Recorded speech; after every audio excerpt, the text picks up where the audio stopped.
Hi అండి. అందరూ ఎలా ఉన్నారు? బాగున్నారా? మేము కూడా బాగున్నామండి.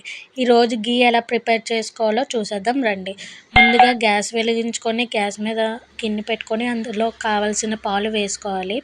ఆ పాలు మరిగిన తర్వాత సైడ్‌కి పెట్టుకుంటే అది కాసేపు చల్లారేసరికి మనకి పైన ఒక పెట్టుకుంటే మనకి థిక్‌గా వస్తది ఆ మీగడ.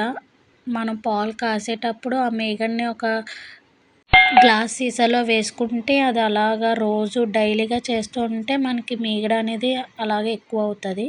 ఆ మీగడ అనేది తీసి ఒక బౌల్లోని ఒక గిన్నెలోని వేసుకొని స్పూన్తో అలా స్టిర్ చేస్తూ ఉండాలి. అలా తిప్పుతూ ఉండగా మనకి అలాగ మొత్తం అంతా అలాగ తిప్పుతూ ఉంటే ఇలాగ థిక్‌గా ఫామ్ అవుతుంది.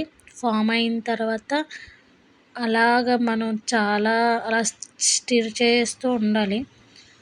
స్టిర్ చేస్తూ ఉండగా మనకి అందులో ఉన్న వాటర్ అంతా మొత్తం వాటర్ వేరేగా ఇంకా వెన్నపూసలాగా వస్తుందన్నమాట. చూడండి, ఈ కన్సిస్టెన్సీలో రావాలి. అలా వచ్చిన తర్వాత ఇంకా అలాగా స్పూన్‌తోనైనా వేసుకోవచ్చు, లేకపోతే మిక్సీలోనైనా వేసుకోవచ్చు. అలా కలుపుతూ ఉండగా మనకి చూసారా వాటర్ అనేది సెపరేట్ అవుతూ ఉంటుంది. వాటర్ అనేది సెపరేట్ అవుతూ ఉండగా మనకి వెన్నపూస అనేది రెడీ అవుతూ ఉంటుందన్నమాట. చూస్తున్నారు కదా, ఈ కన్సిస్టెన్సీలోకి వచ్చేసరికి మనకి వెన్నపూస అనేది రెడీ అయిపోయినట్టే. ఇలా రావాలి వెన్నపూస అనేది.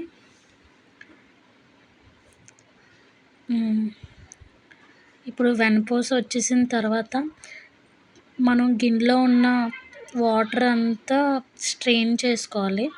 ఎలాగంటే నేనైతే ఒక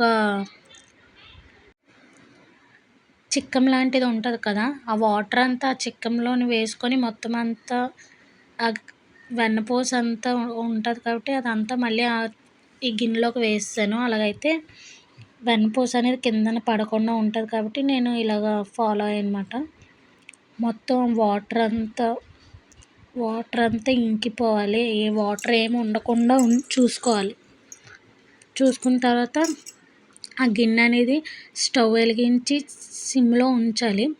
మొత్తం అదంతా గట్టిగా ఉంది కదా, స్టవ్ మీద సిమ్లోనే అలా కలుపుతూ ఉంటే మనకి చూడండి మొత్తం అంతా కరుగుతూ ఉంటుంది.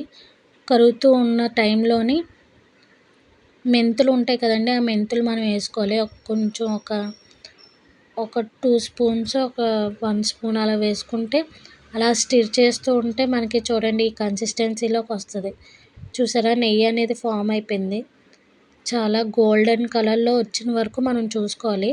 ఇది రెడీ అయిందని ఎలా తెలుస్తుందంటే బబుల్స్ ఉంటాయి కదండి, అవన్నీ చిన్నగా అయిపోయి ఎక్కువ బబుల్స్ వచ్చేస్తే అది నెయ్యి అనేది ఫామ్ అయిపోయినట్టు మనకి తెలుస్తుంది. సో ఎవరైనా ట్రై చేయండి ఇది.